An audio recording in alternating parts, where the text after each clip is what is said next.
paperback and e-readers this March. John Haynes, the man with nothing to lose. The man who rules the world runs into the irresistible force of a man with nothing to lose in this action-packed, all-new John Haynes series adventure. Get the regular and variant cover editions of John Haynes, the man with nothing to lose this March. In a recent article, Image Comics publisher Eric Stevenson says that there are way too many comic book titles on comic book stores, and that there are too many books for comic book stores to handle. Now, I agree with Eric Stevenson's argument on the principle, but I hold your Eric Stevenson, your Dan Didio, and your Sana Amanat accountable and responsible for flooding the comic store shelves with all of those titles.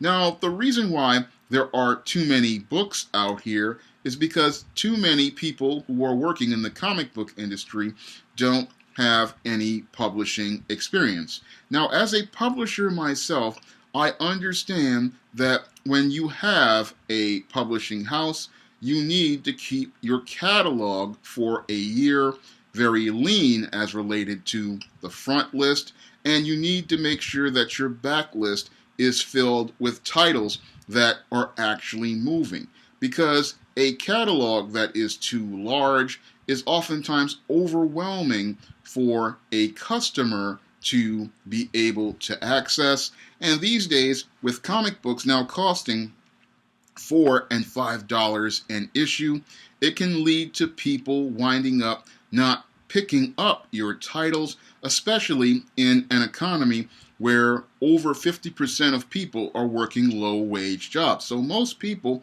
they cannot afford your comic books these days, and when your comics now are very expensive, it may lead to them not wanting to pick up your titles, and some may just walk away from the hobby overall, because when people see over 400 or 500 titles on a comic book store shelf, it can become so overwhelming that they wind up walking away from the hobby altogether.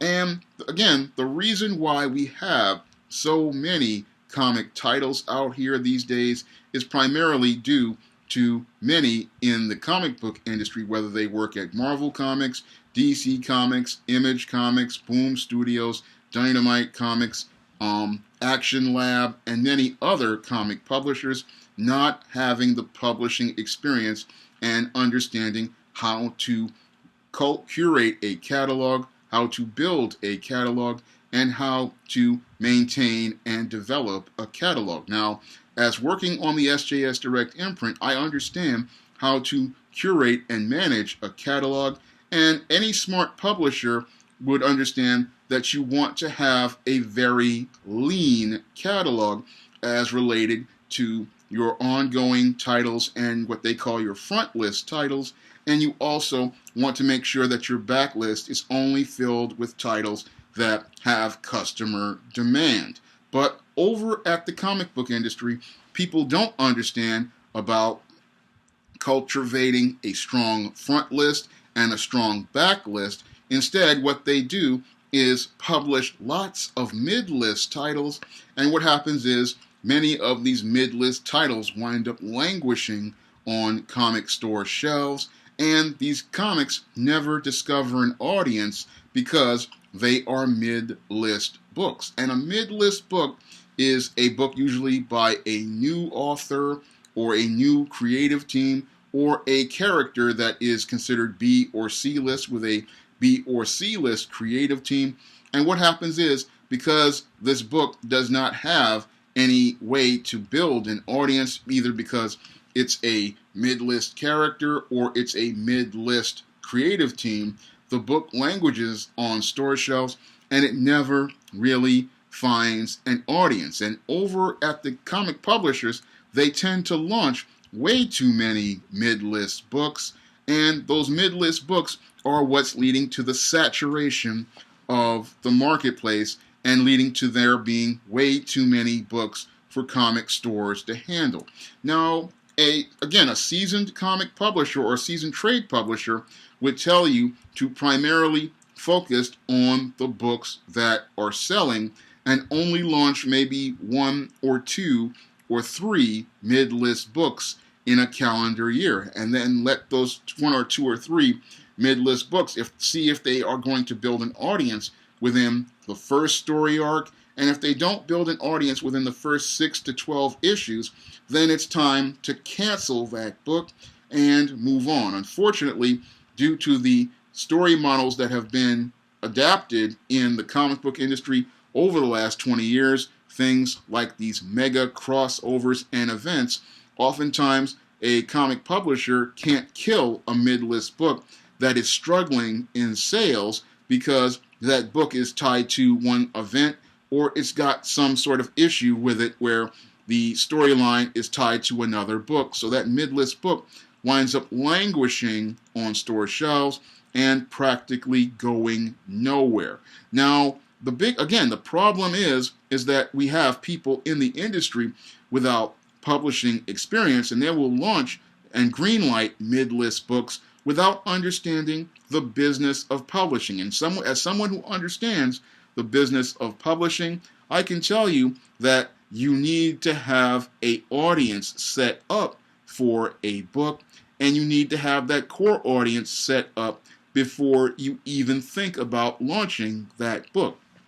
And that's not being done at these publishers. They're not vetting many of these creators who propose these ideas and asking them, okay, what is the core audience for this book, and how do you plan to sell this book after we publish it? So nobody's asking that critical question, and as a result, this is why we have so many books being launched. Because if you're a publisher, you need to have an audience set up for a book, and you need to have a plan on how you're going to sell that book to an audience. But in today's comic book marketplace, it's run primarily by a lot of people who were former fans, and they're running things on feelings, and they're not running the publishing house like it's a business. Now, as somebody who runs his publishing house like a business, I understand that every book that I produce has to be something with a core audience out there, and I have to have that core audience customer base before I even put fingers to the keyboard or I even start sending a book out to print. Because if I don't have a plan for the audience that I'm trying to sell to, then I'm wasting money, company money and company time trying to launch a product that's not going to sell. And the big problem with the comic book industry, again, is they launch lots of books, but there's no real marketing plan behind many of those books. There's no real marketing plan as related to what audience is going to be targeted towards those books.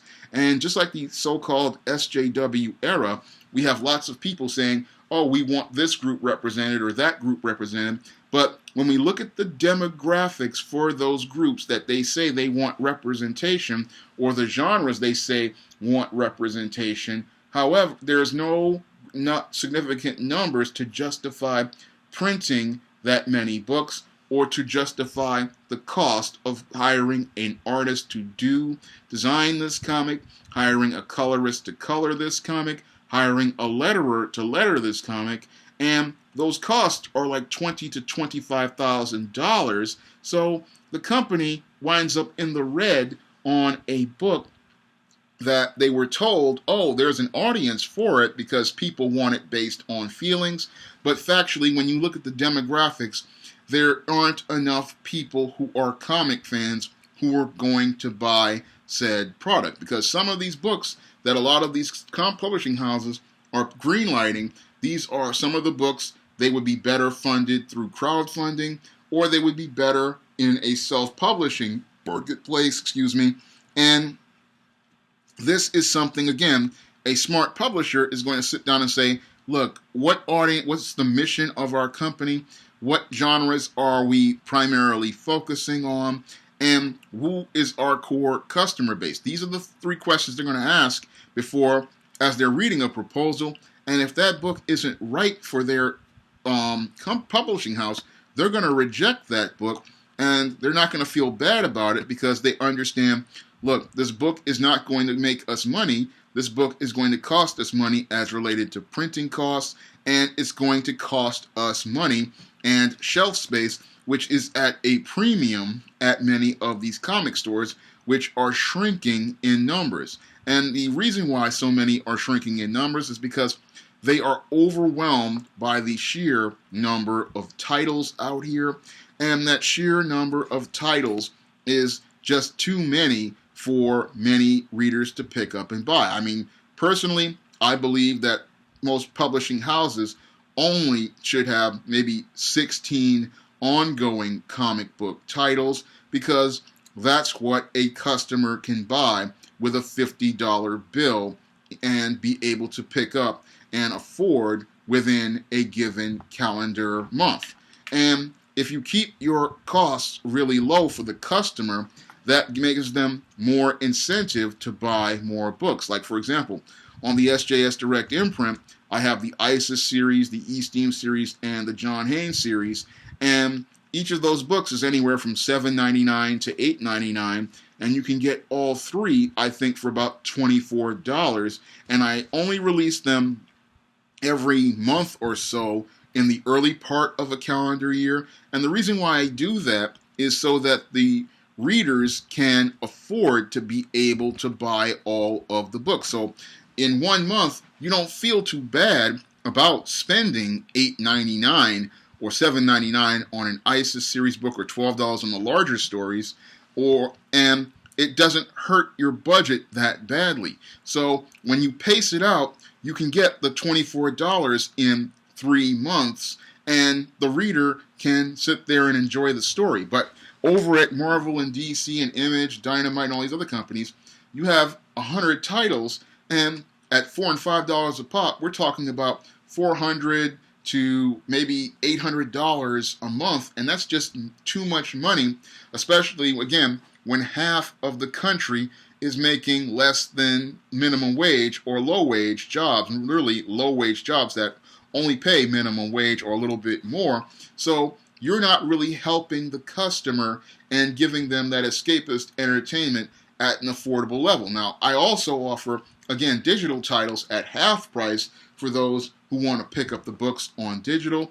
And sometimes I offer 99-cent books. And again, this is all about giving the reader incentive to buy the books. And again, a small, lean catalog with only a few titles gives the reader incentive to buy the books. And it also adds value to the characters, because when you have a smaller catalog with fewer titles, then readers become more invested in those characters because they know that these books have a value. And again, it has a value because there's only a few of these books that are coming out. But today's publishers, they don't understand the value of a small catalog. They don't understand the value of a lean catalog.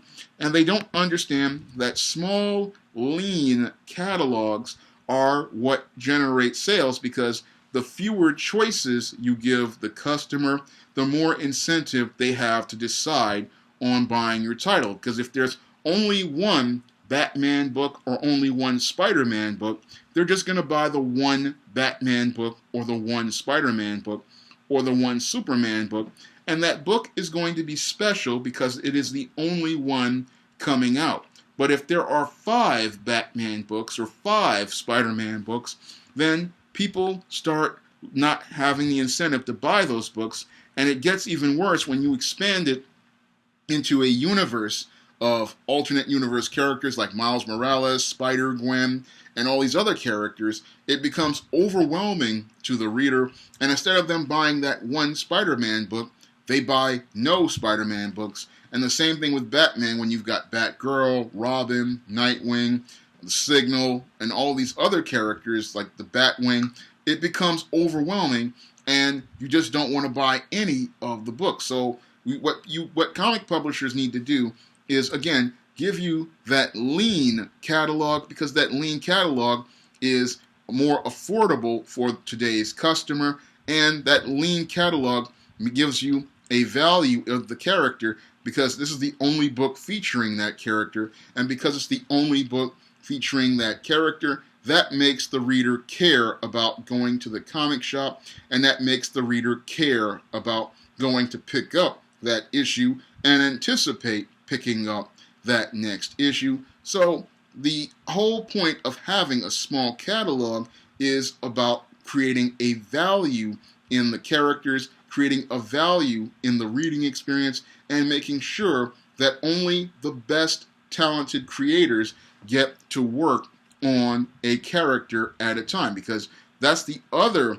advantage of having a small catalog, is it makes comic pros compete for jobs, and it makes them want to bring their very best work to the table. But what we're seeing today from a lot of comic pros these days is like in the John Wick #2 that I had read and many other comics that I read, is that because there are so many titles, many artists are not really bringing their best work to the table, and they feel like, oh, I'm going to get paid anyway, so they don't really care. But when you have a small catalog, people have to compete for jobs. They have to make sure that their best work is on the table, and they have to bring their best work because they know that if they don't bring their best work, they're not going to be able to keep this job or be able to stay on for an ongoing run of issues. So oftentimes, again, this is what happens when you have inexperienced people working in the publishing industry. They wind up greenlighting lots of books because they make them feel, but they don't have a business plan for how they want to sell those books when they hit the marketplace. And as someone who has been publishing for 10 years now, going on 11, I understand why it's important to have a marketing plan and why you need to understand your core audience. And I also understand that you need to vet lots of titles in the proposal stage because, yeah, somebody may have a great idea for a character, but then that has to be vetted by the publisher when they start going into the marketing phase and saying, where is the core audience for such and such character? What are the sales going to be based on, previous experiences that we've done publishing this character? And what group of people are we going to target to sell these books? That's what a trade publisher asks whenever they launch a book, is they ask what the audience is, who we're targeting, and what markets are we going to go to. And moreover, they also ask, are you going to be available to promote on social media? Are you going to be available to promote at Comic-Cons? Or are you going to be out here to help sell this book? And the sad part is, many of the people who work in comics, when they're on social media, they don't use social media as a tool to get people to get to the comic stores or to order these books on Amazon. And as a result, this is, again, what leads to the flood of titles on store shelves and those stores not being able to move those books because they're off again, the publishers don't have a plan for them and they don't know how to use the tools around them to sell the books in their overly large catalogs. But what we need in the comic book industry are some publishing professionals like myself who have years of experience and years of understanding how the business works, and people who can understand how to create and curate small frontlist catalogs and profitable backlist catalogs, and someone who can cut through all of the clutter and create a small mid-list titles and try to push a small list of mid-list titles so that the publisher doesn't wind up oversaturating the comic market and putting out comics that will never find an audience and will never make money for a publisher. If you'd like to try some of my SJS Direct publications, like the ISIS series, the E-Steam series, the John Haynes series, and the Spinsterella trilogy, you may do so by clicking the link to Amazon.com in the description box. And if you want to help me make more videos about comics, science fiction, and fantasy, you may do so by donating to my Patreon, my PayPal, or my Cash App by clicking the link in the description box. That's all I have to say for this video. You can comment, rate, and subscribe. Coming to paperback and e-readers this April, ISIS, the main event. It's carnage inside of a steel cage as the goddess next door steps in the squared circle against the beast from the falls in this all-new ISIS series adventure. Get ISIS, the main event, this April.